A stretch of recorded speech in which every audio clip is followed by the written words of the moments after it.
Hey everybody, this is Dr. Bill Janeshak on the Conquering Stress podcast. Oh, I got an exciting little show for you. If you've been here before, you know that we're talking about everything stress. Stress is physical, it's chemical, and it's emotional. And not being so emotional, but I've had a lot of questions on cholesterol. It's interesting on how some things happen that just tend to have a lot of conversations on one subject, and that's how I get a lot of the ideas for the show. This show is going to be interesting because I've had a lot of patients on cholesterol meds and talking about how bad cholesterol what is for them and what it is. And so what I thought it would be a great idea to come back over and bring up some of the cholesterol myths. Cholesterol has been demonized for so long. We're trying to get these lower and lower and lower all the time.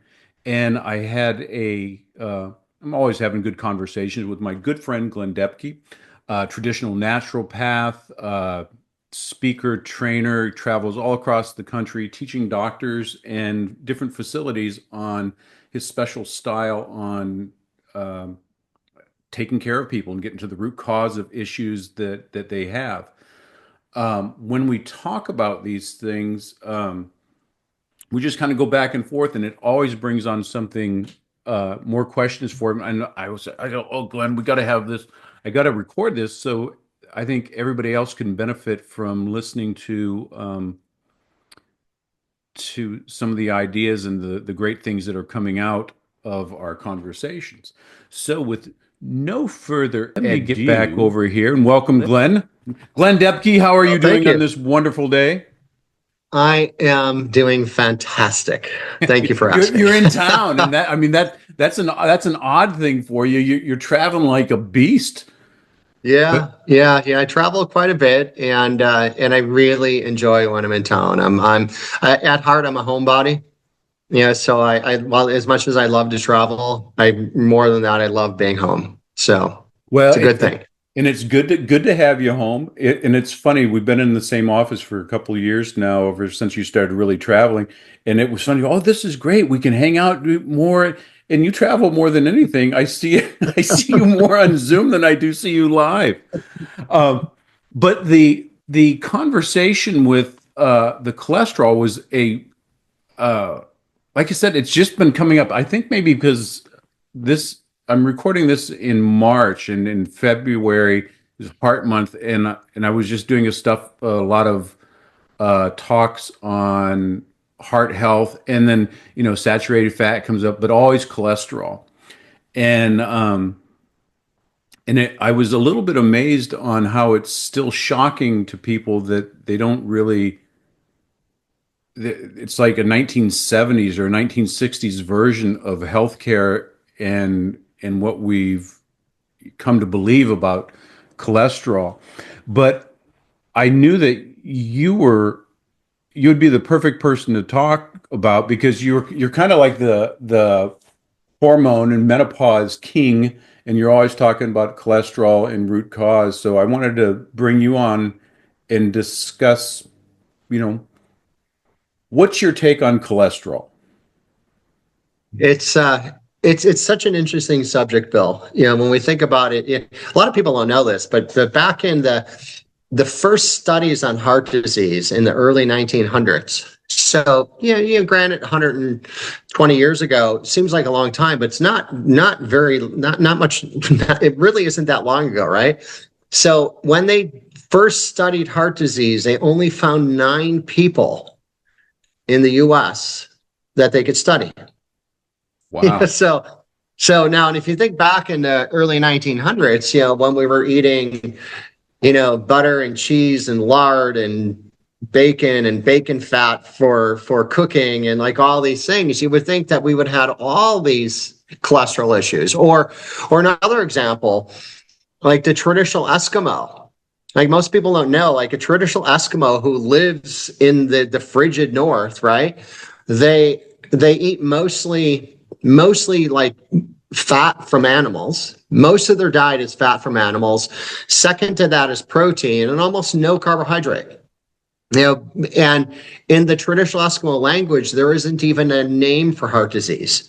Yeah, we would think based on the I'll just be nice about it. Based on the information we've been told that if you eat all this fat and it's saturated fat, you should all die of a heart attack, right?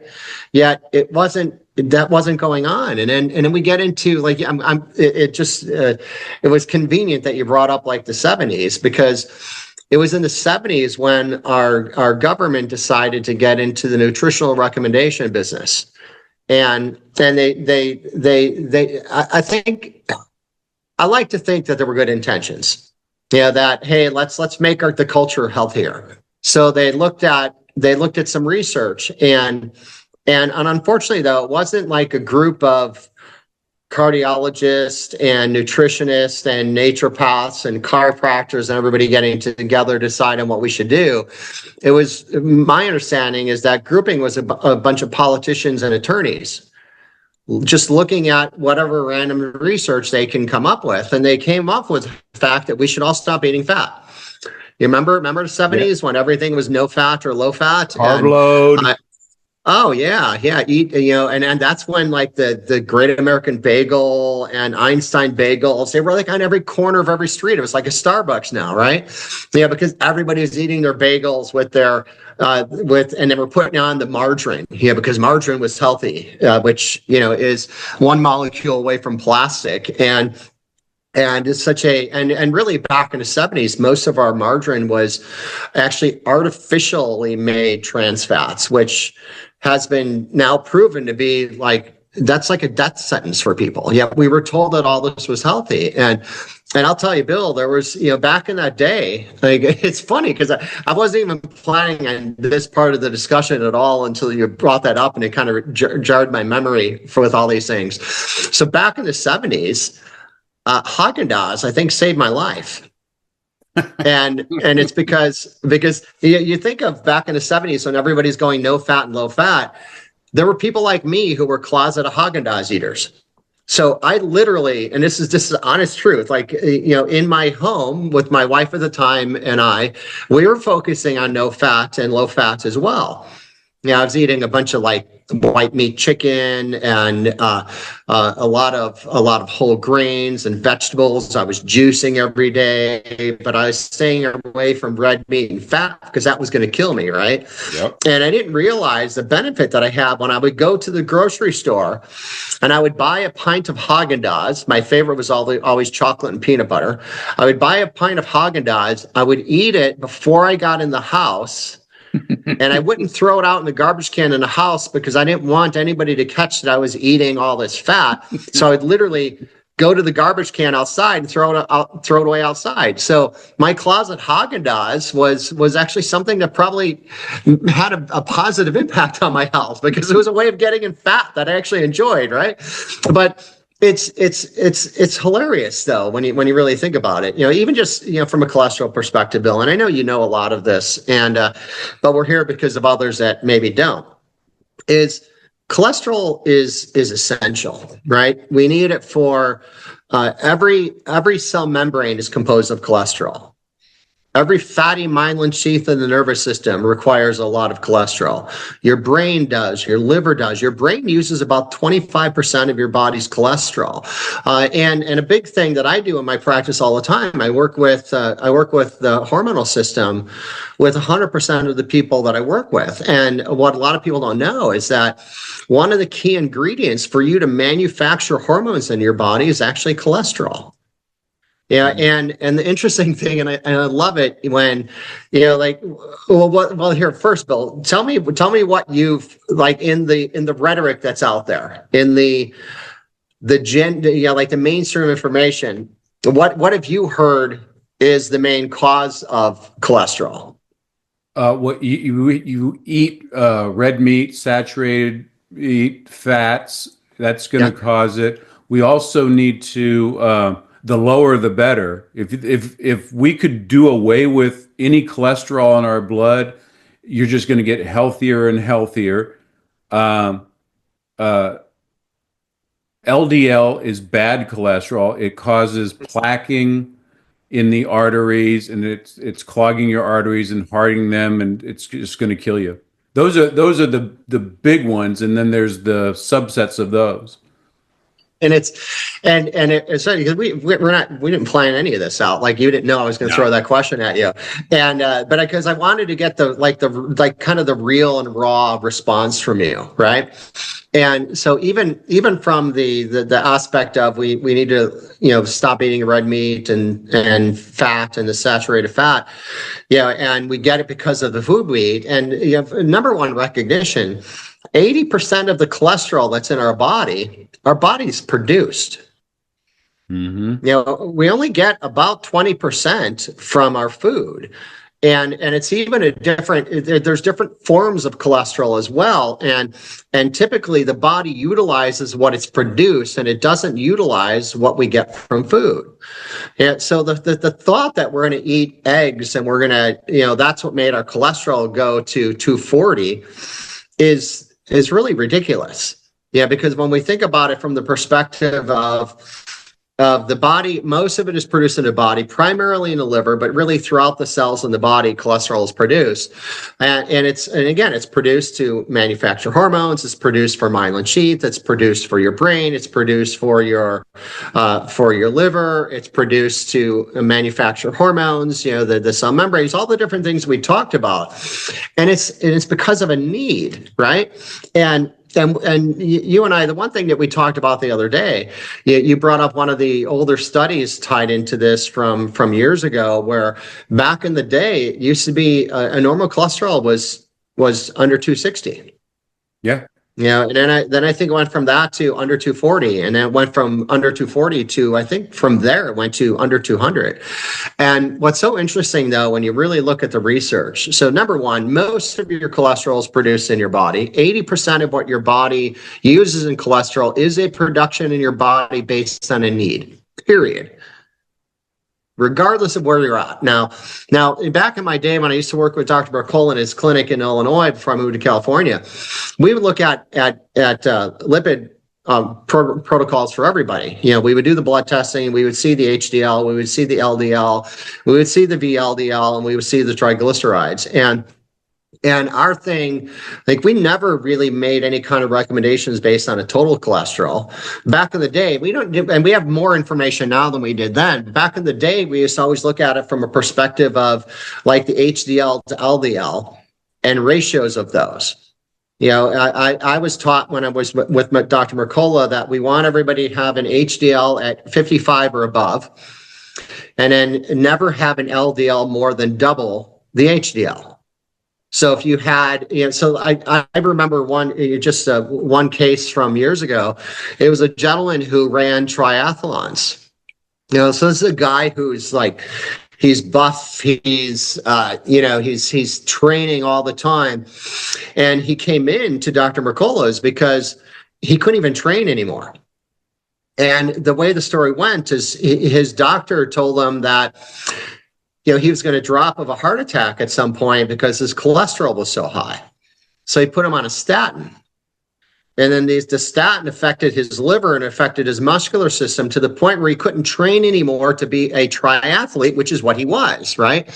So he came to Mercola's because he wanted to get a natural, look at this, and because we were never looking, like, I was trained at Mercola's and not really even be concerned about the total cholesterol. Look at the ratios. Well, this guy, his total cholesterol was like 285. And his doctor had him in freak out mode, like he's going to be in the middle of a triathlon and he's just going to drop of a heart attack, right? So he puts him on a statin. Now he can't even perform anymore because of how it's affecting his liver and his muscular system. But then he comes into Dr. Mercola's office, and this guy had an HDL of 95, and he had an LDL of like 170. So I even told him, I said, you're put on a statin when you have an optimal ratio. You even have another 20 points you could go up and still be considered optimal, to the point where you could probably have, you can have a total cholesterol over 300 and still be considered optimal. Which goes against what we've been told, and that's just how we were taught to do it back in that day when I was working at Dr. Mercola's. And I told him, I says, the reason why your cholesterol levels are so high is most most likely due to the high amount of like physical and functional stress you put your body through all the time. I said, you run triathlons? Like you're running for all these miles, you're biking for all these miles, you're swimming for all these miles, and you're training every day like a madman to be able to accomplish this, and not just accomplish it, but to actually be a person who has chances of winning these things. I said, so do you think that maybe your body might need more hormones produced to keep up with your lifestyle? Do you think that your body might have a quicker cellular membrane turnover? Do you think that your nervous system might be a little bit more compromised and challenged than the average person who might run 5 miles a week? Instead, you run 150 miles a week, right? And it was just such an eye opener for the gentleman. And now we have even so much more information on cholesterol, because that was like the early, like 2004, 2005, something like that. And it's just amazing, even in the last 20 years, how much everything has changed, except, and add into this, because I know some other studies too, Bill, that I might not be bringing up, is like, but here's an interesting thing, is even if we go back to like the 70s, and through the 70s into the current time, there's so many studies that basically do show that cholesterol leading to heart attacks is really a myth. And saturated fat does not cause the raise of cholesterol, and does not cause heart disease, and does not cause heart attacks. And the simple fact that just as many people die of heart attacks with cholesterol under 200 as over 200. Yeah, it's interesting with that, is because we're on the Conquering Stress podcast, and in stress we can have stress which is considered negative, which most people think of that, but there's also Euro stress, what you're talking about with your athlete, which is good stress, which means that your growth. We're an adaptation machine. We get put in an environment, and then our body needs to respond and adapt. And that's the magic of the body. And I think the challenge that we had, because we're taking information that's, like I said, the turn of the century, the 40s, the 50s, and we're still using that dogma without rethinking it like we did. But like, when I look at my patients, and I know that you do the same thing, is what context are we living in? It's very interesting. If you just put 2 blood tests out on people and gave no information, it's very common for an elite athlete and a very sick person to have the same numbers. But, what are they doing with them? What's the body telling? If you have your triathlete, everybody listening, so Glenn was just telling you, said cholesterol is made to make every hormone and every cell, every nerve sheath, and 20 to 25% of your brain in order to function. Well, if you're lifting weights and you're running triathlons, do you need more growth hormone? How's your insulin levels going up? Is your testosterone going to be need to be more? Does your frontal lobe need to get a little bit more? Is your cerebellum balancing more of this fine motor movement? What's the context? It's much different than somebody that's the idea of exercise is to fill the tub, pull the plug, and fight the current, and where there's nothing going on. And the challenge is that, and I'm going to be like you, Glenn, is I'm going to give them the benefit of the doubt. We're just using dogma. When you go to the doctor and he said, "Oh, your cholesterol's too high," they never ask too high for what or anything else. We just have to put you on, because that's what the algorithm said. And it's kind of frustrating, but that's why I wanted you to have on. Let's talk about the function of cholesterol and the myths. So it's. Well, and you brought up another important thing too. Like I feel bad for the conventional docs out there. Like as soon as there is an elevated cholesterol, as soon as it's over 200, based on what did you refer refer to it as? Like there's a Dogma. standard protocol. What did you Yeah. call it? Dogma. Yeah, it's like But the they dogma. consider it best practices. Right. Like they have a standard of protocol. If you go into your doctor and you have a cholesterol level over 200, which was and in fairness, so it used to be 260, then it was 240, and it was 2004. So it wasn't that long ago when all of a sudden it magically went from where it was to only 200. With a recognition that there were 9 people on the panel that made that decision, and 8 of them had ties into the pharmaceutical industry. We're not going to mention not that that had anything to do with it, but those are just simple facts, right? So then now you go into your doctor, you have cholesterol that's over 200. They have to recommend a statin to you, because if you go into the doctor and they document that your cholesterol is elevated and they did not recommend a statin, and then you have a heart attack and die, your family can sue that doctor. Yes. Now, if you go to the doctor, they recommend the standard of care, which is a statin for that. And then you have liver problems or muscular issues, that doctor has no liability.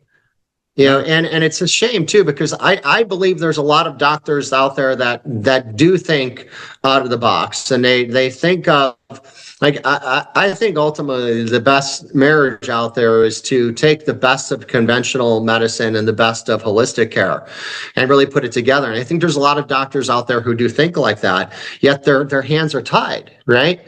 Because if they don't make the recommendation of the standard of care, now they have a liability, and it's not worth it for them. And you're right, Bill, like they're not asking why. Like it cracks me up from the level of the people that still believe that, oh, if I have high cholesterol, I have to stop eating my eggs, or I at least have to get rid of the yolk. Like God made the egg incorrect.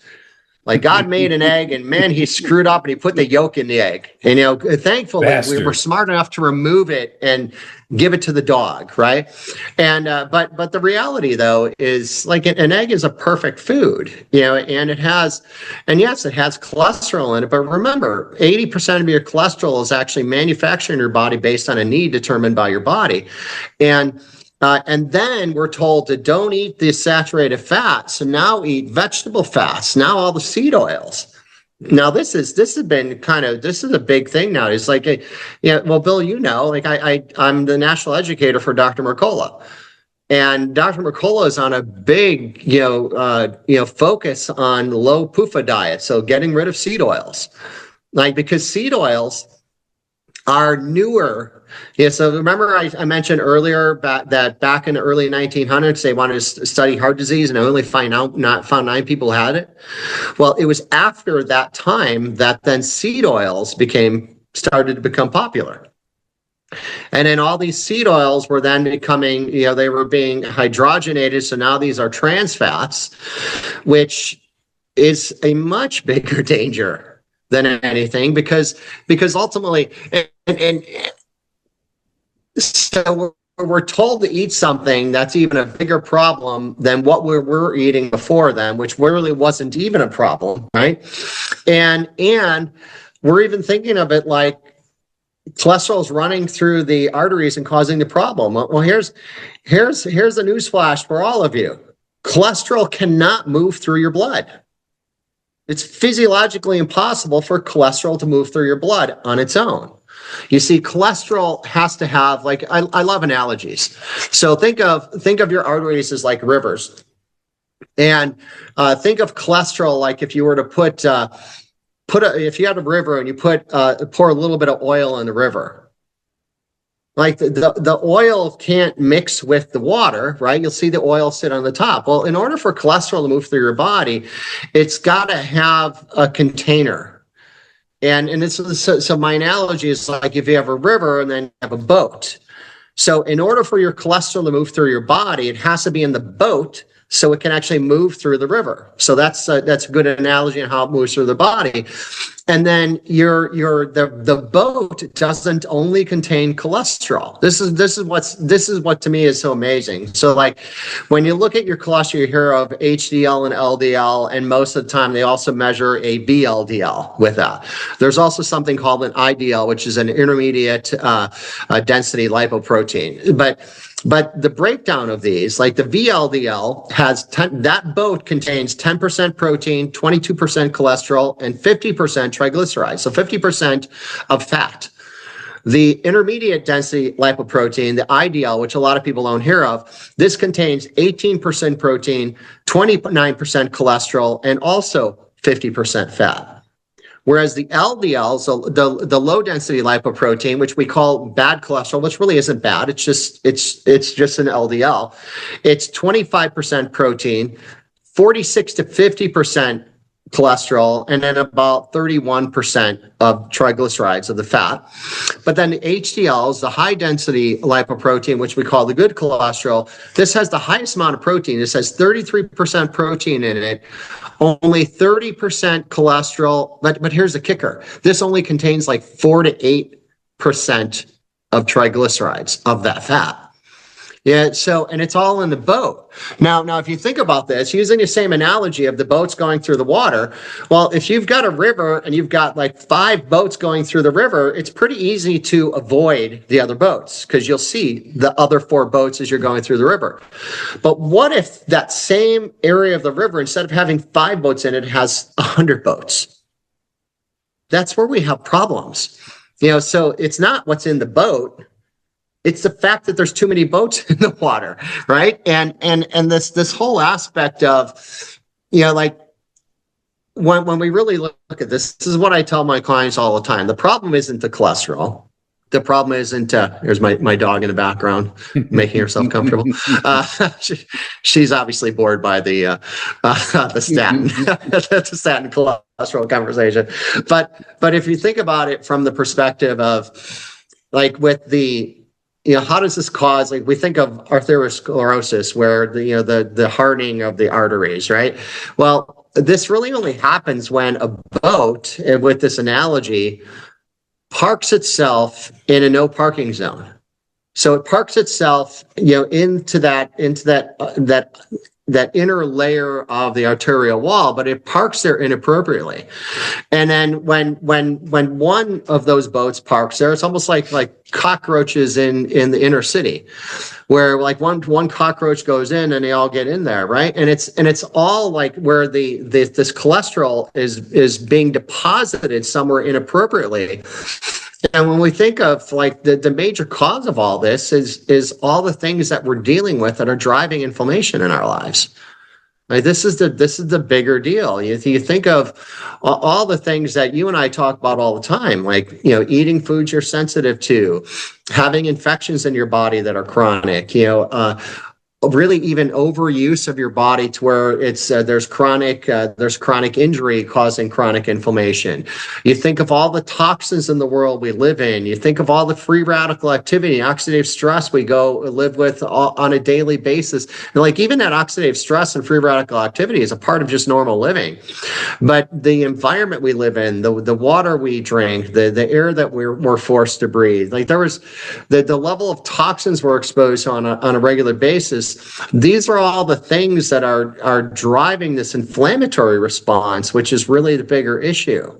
Well, let me add to that a little too. Yeah. We're talking about the lifestyle, the environment that we have in here, which is the most important thing for anybody listening. Is it's going to be our environment. Like I said, the body is an adaptation machine. If you live in a pristine rainforest with unicorn sunshine and rainbows surrounding you all like that, you're just living a good life. Your body's adapting to that wonderful environment. If you take an environment that there's pollution in the air, there's gassing off of your paints and your furniture and everything else that's going on, you're eating foods that are half real, and there's pesticides on the other stuff that is supposed to be real, and then they've changed the makeup of foods. We're having this the challenge. So there's always something going on in the body. One of the aspects was interesting that I just found out fairly recently was LDL goes from the liver to the body. It's going to deliver healing, and it's actually a little anti-inflammatory as well. So our body is going off, and you find those little cockroaches in between the cells of the blood vessels. Well, that LDL shows up to save the day, and when that starts to clog up because of sugar and other inflammatory issues that's going on, and we go to the surgeon, they pull it apart and they analyze. They go, LDL is here. Damn it, LDL caused that, and that's the knee-jerk reaction, and then we spouted it out as truth without asking any other questions. But it's also saying that police cause robberies because every time I drive by and there's something going on, that the police are always there at the scene of the robbery, or rats cause dumps. And we're learning now that that's not the case at all, because we know more about this. And the challenge is, and why I'm a little biased, if you're talking to your Oh, you're a lot naturopath, biased. your naturopath, your chiropractor, acupuncturist, massage therapist, even good trainers and athletic trainers, or some people in the know, we have more. We don't have more access. We have more room to pivot and talk about new findings than maybe a traditional thing. Because if you're going to a big box HMO, which will remain nameless, like you were talking about earlier, Glenn, was it'll take 20 years, literally, for them to disseminate information, because it has to go through, it has to be double tested, because they've got to play defensive medicine, and not all their fault, because people sue them because they didn't take care of themselves and they didn't get the outcomes that they want. Then they have to go over, then they have to test it, then they have to do a bigger test. And once it's there, they have to educate the doctors, and that takes a while. And then the doctors can slowly get it back out into their patients. But at this time, they've got to overcome the last dogma that they've come over. Literally 20 years from we know this to get it out to the people. And in 20 years, we're going to get more information. What are we doubling our information like every 3 to 6 months? And there's no way we keep up with that stuff. So Yeah, exactly. And it's just like, and I'm glad you brought up the sugar. I forgot that part. And even recognizing the mental emotional stress is another inflammatory trigger. Like we've got, like, as human beings in today's world, we've got so many stressors that we're dealing with that are driving this. They're driving this oxidative stress, they're driving a free radical activity, they're driving the inflammatory responses. It's like sometimes I'm out there educating on the use of different supplements, and if I'm talking about any kind of antioxidant, and people ask me, well, who is this for? It's like, well, if you're human and you're living and you're breathing, it would be for you. Right. And part of, I say this too, Bill, and I don't know if I've ever told you this, but there was a study I read, oh God, I'm probably going back like 12, 14 years now. It was done by a university on the East Coast, and they were measuring, they took breast milk from women who lived in the wilderness areas of Alaska. So nowhere near a big city, no manufacturing, no nothing, right? And they still had PCBs and chemicals on their breast milk. So my joke when I'm out educating, I'm like, well, if that's a woman in the wilderness area of Alaska and I live 40 miles from LAX, what's in my body? yeah. Right. Yeah. And so it's something that when we think of antioxidants, like every day I put an molecular hydrogen tablet in my water at the first time of the day. I take vitamin C every day. I take an astaxanthin every day, which also crosses the blood-brain barrier. I take multiple antioxidants every single day because I need to. right? It's the world we live in right now. And it's, like we're like, oh, I don't really need antioxidants. I eat blueberries. Well, great. Continue to eat your blueberries and eat your high antioxidant foods, eat your high vitamin C foods. Like even just from a simple aspect of vitamin C, I mean, it's water soluble and only lasts about 24 hours in your body, and our bodies can't produce it. You have to get it from your foods or your supplements. So if you don't eat high amounts of fruits and vegetables every day, you need to take it every day. Like I still eat fruits and vegetables, but not as many fruits, but I eat a lot. I eat more vegetables, but I still take it because I know my body is being inundated at every moment by this oxidative stress and this free radical activity. And I do a lot of things to prevent that. Like I have air filters in my home. I have plants in my home that help to filter the air. I typically will eat organic or even biodynamic if I can get it. I've got, I think, the cleanest water system in the whole world to drink my water with. And it's just like I do a lot of things to make sure that I minimize this, and it's still going to be overwhelming to the body. Yeah. And that's with what I do. And most people aren't doing what I do. No, and there's two other things. And again, I think it's that just like I said with the studies, it takes 20 years to disseminate information. And, I was going to say normal people are busy because you and I aren't really normal. We're in the business, we're in thing. It's sort of like two tech nerds talking about what's the greatest processor and I wouldn't live without this. And uh, this is where we're lying is, we're kind of privy. We seek out this information to go to the people that are listening to this now. And I encourage you guys to share this out because there's somebody that's going to want to know this information that's coming up. Is it does seem like a lot until it becomes part of your lifestyle. Then it does, you don't do anything extra other than change your new water filter, or that you shop at a certain place and you know what supplements you're going to order because it's that important. And I think maybe because we see, on a daily basis what it looks like when you don't do that.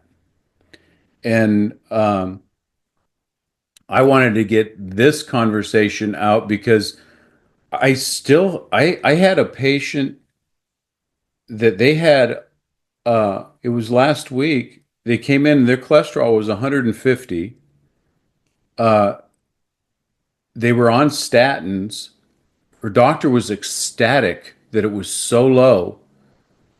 And I'm trying to nicely put it that this is dangerous for you. But they also had all the side effects of the statins. They couldn't remember anything. They were losing their balance. Their muscles hurt. There was hormone dysfunction, obviously, just from their symptoms that they came out. I hadn't tested them yet, but they're feeling really bad. The doctor's loving it, and they weren't going to change by, one little visit to their local chiropractor on which is kind of sad. But I always tell them, I said, maybe you need to go Google some stuff and Google this and look and research this because, legally we can't tell them otherwise because we're not licensed, medical providers. And the only way that they can get that information is pick it up themselves and have a conversation. And it's really sad because based on what you had just said about every other stressor that we have, and that we've been taught to take away this protective, vital, for lack of a better word, nutrient in our body, and it's becoming its own pandemic because people are so bad. Sugar is so crazy. They're getting this inflammation and they're pointing at the wrong bad guy. And you'd said earlier with the Intuits, they don't have carbohydrates. and they don't have heart disease. And if there's not a word for it, then it doesn't really exist. Well, and two, for me, the kicker with this too, Bill, and I'll even say the first thing that you brought up, which I think is everybody needs to hear this too, is that, like, to me, the bigger challenge is when your cholesterol is too low. It's even very well documented that a total cholesterol of 160 or less is absolutely linked to depression, aggression, cerebral hemorrhages, and a loss of sex drive. So, because again, if it's too low, like you brought up, like your person who it's like 150, their brain isn't working any well. Well, if your brain is 25% cholesterol, and now you don't even produce enough cholesterol, what does that mean? It means your brain isn't going to function correctly. And the kicker is there's tests out there that doctors could run to get better ideas on what's going on. Like it's not about the LDL, and there's like multiple different, I forget the exact number. I think there's 14 like subtypes of LDL, but it goes back to that analogy with the river and the boats. If, if the boat parks in that area where it's a no parking zone and then it ruptures, there's going to be a problem there. Or if you have 100 boats in the river instead of 5, there's a good chance with 100 boats are going to run into each other. They're going to cause problems, right? And there's tests. You can test for the number of particles in your blood. Mm-hmm. That's way more important than your cholesterol level. How many boats do you have in your river? Because if you have 100 boats in your river, there's likely going to be a problem. And then even if you still have your regular lipid panel with your doctor, and you're looking at the LDL, the HDL, the VLDL, and your triglycerides, a great predictor for heart disease is a ratio between your HDL and your triglycerides.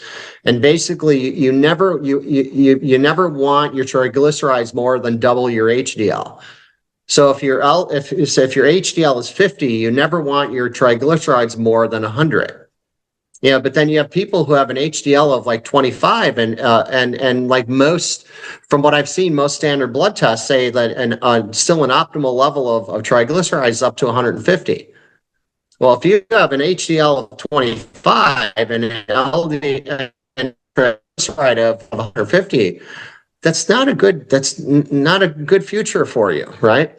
And then there's even one other test. I just learned about this one recently. It's called the PLA2 that can determine your risk factor for having the ruptures of the plaque.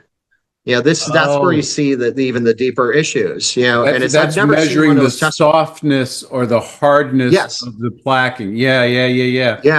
Yeah, because it's available, but it's just, these are things, again, like you said, the Bill, and in fairness to the conventional doctors, like they're busy people. They don't have much time to work even with their patients. And really, if you think of a doctor who's in the office at, from 9 o'clock until 6 o'clock, Monday through Friday, and, do they really have time to go home? And I'm going to, after working for all those hours, I'm going to go home and I'm going to research ruptured particles. It's just not the case. But again, the cool thing though, you can take your typical lipid panel of HDL, LDL, VLDL, and triglycerides, and just use the ratio of the HDL and triglycerides to really understand your risk factor a little bit better.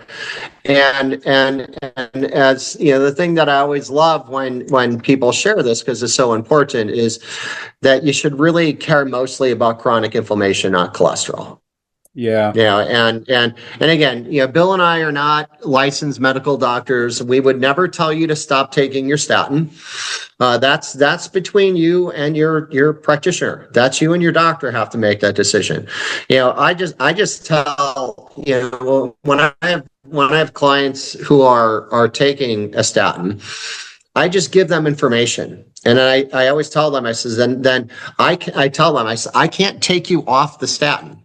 The person who has the power to do that it's between you and your doctor. And if you go to your doctor and you share some new information and you say it's your goal to get off of it, and they say no, Well, no, that one of the reasons why they have to say it as because they put themselves at a risk of liability if they take you off of it. And I usually say, then maybe you can also find a doctor who's open to a little bit more of a holistic approach as well. But it's something that we're just here to provide information and education, and then it's for you to have that discussion with your medical professional. Yeah, and that there's the other thing that I want to make clear, because we have a lot of conversations about the medical profession. It's filled with wonderful people that want to do the best for the patients. Um, and because Mhm. there's so much going on, they specialize in a lot of things. And like you said, they don't specialize in every little thing. They have a protocols that they need to follow, and that's that paradigm that they're in. And there's another thing that I don't think anybody goes in to be a doctor that wants to get adverse results with their patients. You don't go through all the stress of med school and residency and specialties and everything else you're doing. It takes a long time to become a medical doctor, and I think they're wonderful people. I think the practice of healthcare and sick care are two separate things. And one doctor I knew, he gave a wonderful analogy. He said, if you had if your house caught on fire, and you called the fire department, they came in and they just doused your house and they just put out the fire so it's wet, and and they got their axes and they tore down the holes in the roof and everything else, and they saved your life. You're going to be damn thankful that they were there. Well, afterwards, if the fire department came back and said, okay, well, you had a fire, so we're going to come by once a week and we're going to douse your house with water, and we're going to just poke holes into your walls, you're going to say, well, that's crazy. They're going to say, don't you understand? Do you remember that fire? We don't want that to have happen again. People go, oh, it's sort of the same thing when they do lifestyle management with the tools that they have, drugs and surgery. Take more of this, take more of that, and thinking that there's better living through chemistry. That's what they're trained to do.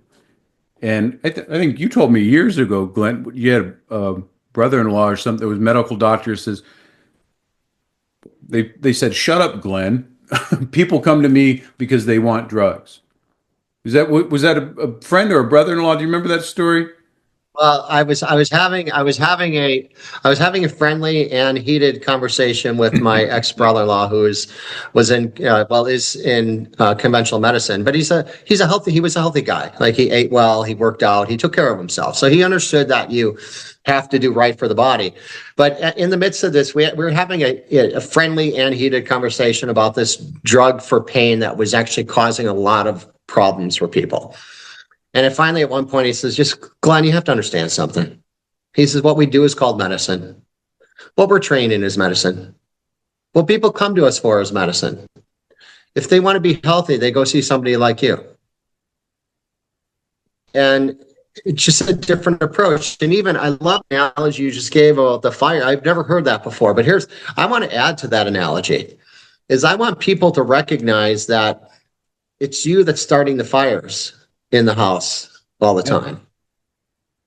That's why Yeah. the firemen have to come there. And because it's you that's eating the food that is driving inflammation. It's you that doesn't drink enough good, clean, pure water. It's you that overconsumes alcohol. It's you that eats a lot of simple, of like processed carbohydrates every day. It's you that doesn't get off the couch. Like, it's like, and I'm not saying it's you as in it's everybody, but it's like we have to think about it from the perspective of, with Bill's analogy, if it's a fireman who's coming in a house to douse a house with water and to put holes in the wall, but then the fireman goes home and then you just start the fire again. Yeah, you store That's the oily rags in the corner and you leave the gas can open Right. in the corner next to the pilot light. You don't check your gas lines. You don't clean your shrubs off. You don't, and that's a good add to my analogy. I think I will Yeah. steal it and use it as my own as As of you right should, now. and you should say that you came up with it. Yeah. Yeah, but it's like one of those things when I think of my own health, and I'm 60 now. You're soon to be 60, and when something isn't going right, I 100% of the time I'm like, what am I doing that I need to do differently? Yeah. Right? I had a conversation. Oh, where the heck was I? I was doing a dinner event. I was doing a training on Tuesday night at one of the rooftop restaurants by Disneyland. And somebody had come up to me and we were just talking about their health, and they were talking about how because of all this pain they're dealing with, they have to take some painkillers because of these gut issues. And I was mentioning, I said, no, I said, it's one of those things where you want to get to the bottom of it. I said, I haven't even taken an aspirin in 25 years. Yeah. But it's because as soon as something isn't right, I'm thinking, what is it that I did that I have to do differently? Like, for everybody watching this, like Bill's been helping me. I've had a gait issue. I've had a problem with how I walk. I started walking with an adaptive gait based on a motorcycle accident I was in like 5 years ago. And it caused a lot of problems. It changed the way I walked. It changed the way that my body was even moving venous blood in my legs. It even changed the structure of my bones that was creating like a disruption in my joint. It changed, like I had a lot of atrophy in muscles that I was no longer using with my legs. But you know, instead of looking for somebody to fix it for me, it was more of Bill giving me the education and the understanding of what I had to do differently. I had to be conscious of how I was walking. I have to go to a certain type of neuromuscular work to start to engage different muscles. I learned that I have to when I'm walking, I have to walk a certain way. I have to engage my abductors. I have to engage my glutes, like all these things that I just know I have to do differently. But that's how we change things. Like we recognize that something's wrong and we seek advice of somebody who we think is an expert. He's like on the screen right next to me from this perspective. And then we just make the necessary changes we need to do in our life. And then you let it improve, let it balance. So yeah, so for me, like when we think of if your ratios are off, like if you have a lot of boats in the water and you've got the imbalance between your HDL and your triglycerides, to me, it's just a red flag for there's something that needs to be fixed. And look at what it is that needs to be fixed and work on that. That's the thing. So I'm glad you brought this up, Bill, because I think this is a really great subject. What is, and the other thing is that you guys listening to this right now or watching this, don't don't look at it as, okay, I'm going to check in 2 weeks to make sure everything that this is a long-term thing. It's like exercise. It's like anything else. Think about it as a long-term thing. Take care of it, be consistent with it, and then check it out, and then you'll be able to you'll see the numbers go down. But long before you do that, you're going to start feeling better.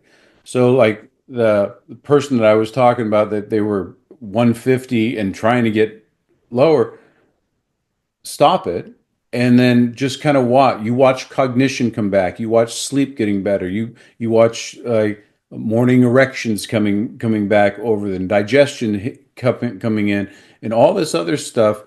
You'll see the functions start to come back probably before the numbers are so drastically that you take a second look at it. but it's an important topic because whenever I see something that people say, "Oh, well, I'm doing this so well," and it's exactly the wrong thing. It's like, "Well, I'm running into the fire, so I'm feeling much better." I'm doing exactly like I was told to do. And get some question. And I would even say question what me and Glenn are saying, especially Glenn, because he lies constantly when he's coming all the in. time. But I'm saying so you hear something Don't think of what interesting. I What? don't think about what I say as the truth. Yeah, yeah. Well, because there's so much stuff on Instagram and social, and it's like Glenn and I both we live our lifestyles like this, and then we come across these studies. They interest it. They're attracted to us. We manifest these in our life. But if you're going, huh? Those two good-looking doctors on the screen that I saw had some good points. Let me let me Like, who's behind verify you? that, or let me look deeper into that, and you'll go, huh? I didn't realize. Okay, that's good. Question everything and look into it deeply. But for God's sakes, look into it. Don't be a passive player in your game of health because by the time you go, oh well, maybe I should have done something 10 years ago, 20 years ago. It may be too late, and that's the saddest part. I I get to see a lot of people. They're 60 years old. So we're not spring chickens anymore. I think that we both have lots and lots of decades in front of us, but I'm also to the age of, I'm seeing people that I went to high school and grade school with that are aging much faster and they're losing mobility and they're losing, they worked their whole life to retire and lay naked on a beach with a drink with an umbrella in it, and they can't do that. They can't do it anymore. So they are sentenced to spending their golden years sitting in a chair watching Matlock and Jeopardy and having to get joy out of life out of that. And uh, I don't think anybody really wants that. So you want to be able to enjoy your whole life, not just survive it and muddle through. And So just and the thought of like aging, what most people define as aging is watching sick people get old. That's yes. not aging. That's being sick and getting older. Like watch people who have strong focuses on their health and watch them age. That's what aging really is. So go back over that because I remember years ago we had that discussion and you talked about the trajectory of healthy people and how they die because we're all going to die. But and then watching sick people die. Explain that for everyone Yeah. listening. So what most people think of as aging, and I've had people, I bring this up because this is how people have told it to me.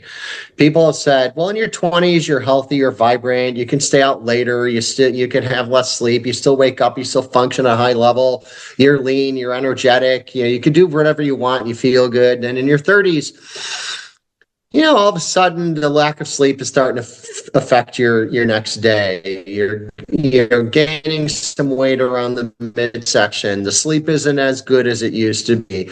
You start to recognize that there's some cognitive issues, like your memory isn't the same. You don't comprehend like you used to in the past. And in your 40s, you start getting diagnoses of disease states. Your doctor starts diagnosing you with different problems, maybe some metabolic dysfunction, maybe some blood sugar issues, maybe some thyroid issues, whatever it may be. And then you start getting put on medications. And in the 50s, you start having more diagnoses, and now you're taking some medications to offset the problems caused by the initial medications.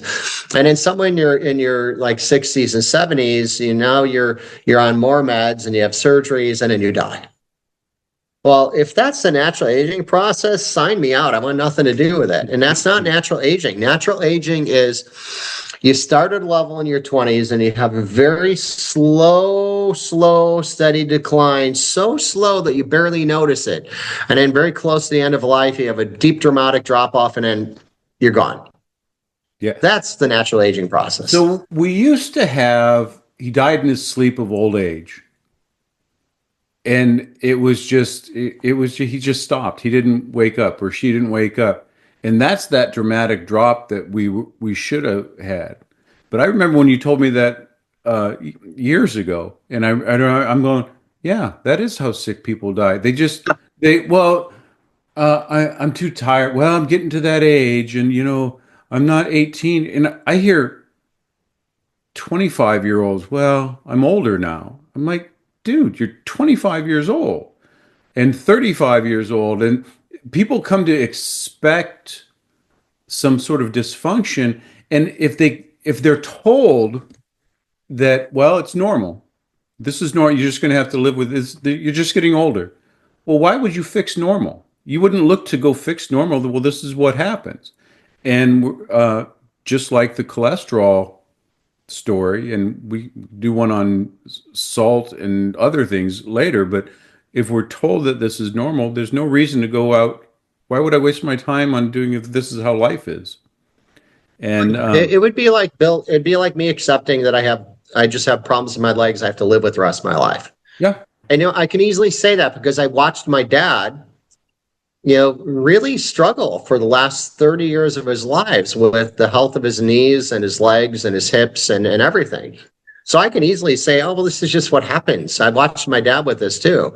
But no, it's, I'm going to seek the advice of an expert, of Dr. Bill, and he's going to tell me that my gait is off and he's going to teach me how to do that differently. I'm going to go to the neuromuscular massage specialist and I'm going to work on these things. I'm going to strengthen those abductors. I'm going to focus on my glutes. I foam roll at least 5 days a week. I'm going to start doing yoga and different stretches because I don't accept that I have problems with my gait and my walking. It's the recognition that now it's identified and I can do something differently about it. And everybody has that ability.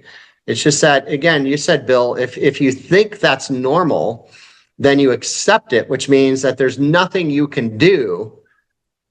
I'll be at the point where, like the thought of going for a run right now would be, I'm sure if I was in an emergency situation, I'd have all these, the dopamine, the cortisol and everything would hit me and I'd be able to do it. But like to just go out in the street and go for a run would be probably excruciating right now. But there's going to be a time in my very near future where I'll be able to do that again because I've kind of reworked what I made mistakes with on the past and I'm going to address it. And that's what we all have the power to do.